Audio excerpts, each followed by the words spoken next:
Let's start with the first news. Arman Tsarukyan isn't guaranteed a title shot, even if he wins his upcoming fight at UFC 331. Arman is set to face Mauricio Hufi at UFC 331 on September 19th, and many fans assumed that a victory would finally earn him a shot at the lightweight championship. However, Arman has now made it clear that nothing has been officially promised to him by the UFC. Speaking with MMA Fighting, Arman was asked directly whether the UFC has guaranteed him a title opportunity if he gets past Hufi. His response showed that he isn't taking anything for granted. Arman explained that in MMA, not everything is guaranteed. He knows that he has to stay ready, continue winning, and prove himself every time he steps into the octagon. He made it clear that even if the UFC gives him another fight instead of an immediate title shot, he is willing to keep fighting until he reaches his ultimate goal. Arman basically said that if they give him one more fight, he will win it. If they give him 10 more fights, he will win those too. His mindset is simple: keep winning until there is no doubt that he deserves to become champion. This attitude is especially important because Arman has been pushing toward another title opportunity for a long time. A win over Hufi could put him in a very strong position, but based on his own comments, he understands that the UFC has not guaranteed him anything. For now, Arman's focus is clear. He has to beat Hufi, stay ready, and continue proving that he belongs at the very top of the division. Whatever comes next, Arman appears prepared to earn his title shot the hard way. Move on to another news. Carlos Prates has sent a clear message to Islam Makhachev, and he says he plans to knock out the former lightweight champion. Following his fight last night, Prates was asked if he had a message for Islam. Without wasting any time, Carlos delivered a confident warning and made his intentions very clear. Prates said, "I will knock you out, bro." That was the message he wanted Islam to hear, and it shows just how confident Prates is about his chances if the two fighters eventually meet inside the octagon. But Carlos didn't stop there. He also revealed a much bigger goal that goes beyond simply defeating Islam. Prates wants to make history for Brazil by becoming the first Brazilian welterweight champion in UFC history. He said he plans to bring that belt back to Brazil, making it clear that becoming champion is the ultimate target. The confidence from Prates is understandable.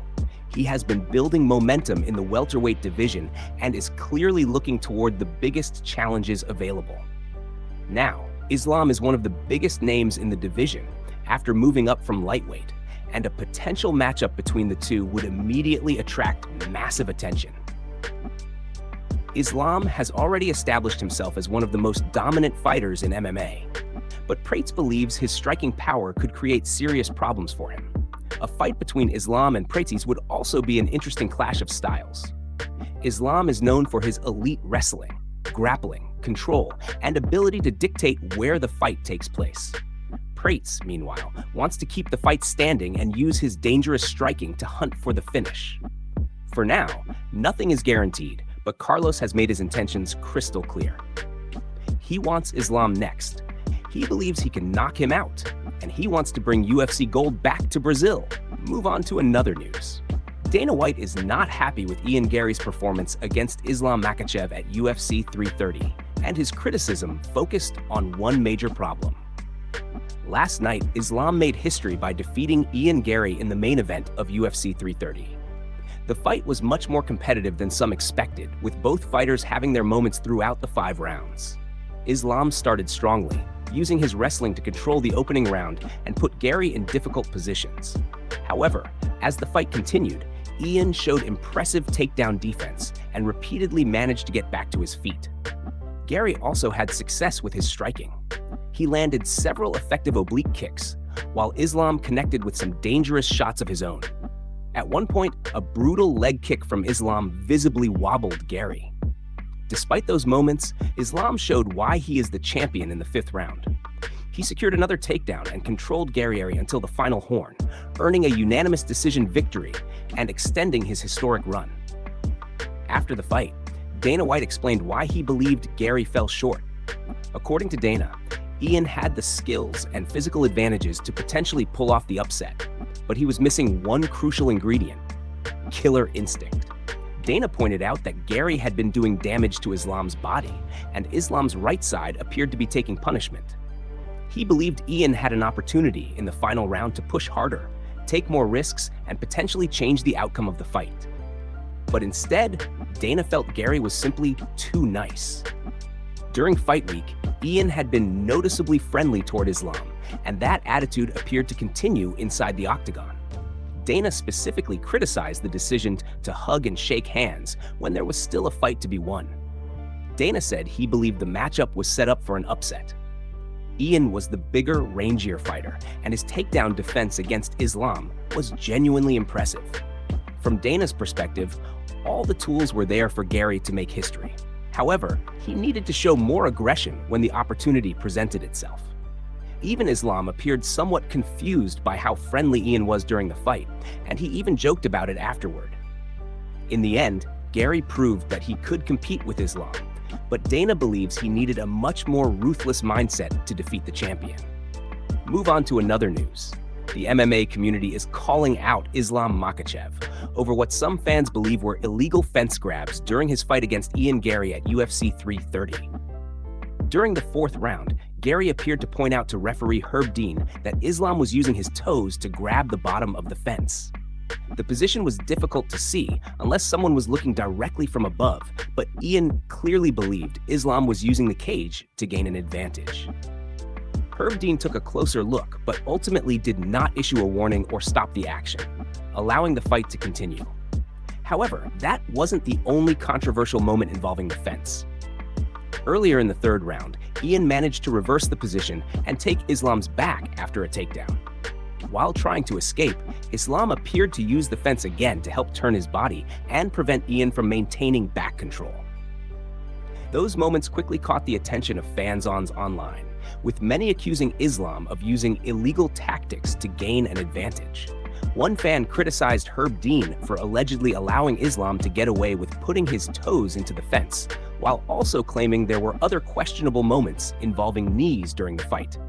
Another fan described the fence grab as an egregious move, saying they could even see it from their seat.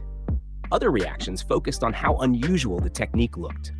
Some fans said they had never seen a fighter use the bottom part of the cage in that way, while others simply labeled Islam a cheater and accused the referee of failing to intervene. There was also criticism surrounding another moment when Ian pointed out that Islam appeared to have his foot wedged between the fence and the canvas. According to fans, Ian repeatedly tried to alert Herb Dean to what was happening. The controversy didn't stop there. Some members of the MMA community claimed this isn't the first time Islam has been accused of using questionable tactics during his fights. One post even compared him to other fighters who have faced similar accusations and shared a montage of moments they believed showed Islam using illegal techniques. Of course, accusations from fans online are not proof that Islam intentionally cheated, and the referee ultimately allowed the fight to continue.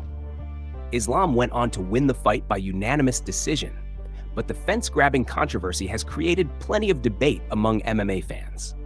Some believe the incidents were significant and should have been penalized, while others believe they had little impact on the final result. Move on to another news. Khamzat could be facing some huge issues with his next scheduled matchup, as serious concerns have emerged surrounding the event and its planned venue in Moscow, Russia. Khamzat is expected to square off with Tyron Woodley at an RAF event in Moscow, with the fight reportedly approaching. However, new questions have been raised about whether the event can actually take place at the planned location. According to a recent ESPN report, the main concern involves VTB Arena, which is currently listed as the venue for the event. The arena's ownership structure has reportedly raised potential issues because VTB Arena LLC is a subsidiary of BM Bank. ESPN reported that, according to financial disclosures, BM Bank is owned by VTB Bank.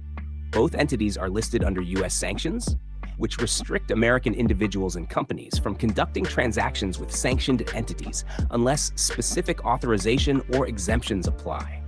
That has created a major concern surrounding the planned RAF event. ESPN reportedly spoke with two policy experts who expressed the view that holding an event at the arena could potentially create sanctions-related complications. The report also included comments from politicians from both the Democratic and Republican parties. They raised concerns about RAF holding an event in Russia and questioned whether the promotion could face legal or regulatory problems connected to the venue. However, RAF has responded to the concerns and insists that it is taking the necessary steps to ensure the event complies with all applicable rules and regulations. RAF CEO Chad Bronstein told ESPN that the organization's focus in Moscow remains the same as everywhere else it operates: the athletes, the competition, and the growth of wrestling on an international stage. He also stated that RAF is committed to operating in full compliance with all applicable laws, rules, and regulations. According to Bronstein, RAF is working with independent U.S. Sanctions Council to make sure the organization remains compliant. So, at this point, there is no confirmation that the event has been canceled or postponed. The concerns are centered around the venue and potential sanctions issues, while RAF maintains that it is working to ensure everything is handled legally. For Khamzat and the rest of the fighters scheduled to compete, the situation is certainly something worth monitoring. If the venue or event plans change, it could have a direct impact on the upcoming matchup. For now, the event remains under scrutiny, and further developments could determine whether everything goes ahead as originally planned. Move on to another news? Islam Makhachev has opened up about Ian Garry's approach during their fight, and it appears that Islam was genuinely confused by how much respect Garry showed inside the octagon. After their 5-round battle, Islam reflected on the way Ian approached the fight and explained that he felt Garry was showing too much respect throughout the matchup. According to Islam, there is a major difference between respecting an opponent and being overly friendly during an actual fight. Islam explained that he honestly didn't understand Garry's approach. From his perspective, this is a professional fight, and both fighters step into the octagon knowing exactly what is at stake. For Islam, there is no reason for opponents to constantly hug or show too much friendliness during the rounds. Once the fight begins, the focus should be on competing, surviving, and doing everything necessary to win. Islam emphasized that fighters are essentially going to war against each other. They are trying to break each other down, cause damage, and ultimately prove who is the better fighter. That doesn't mean Islam doesn't respect his opponents. In fact, he made it clear that he respects every fighter he faces.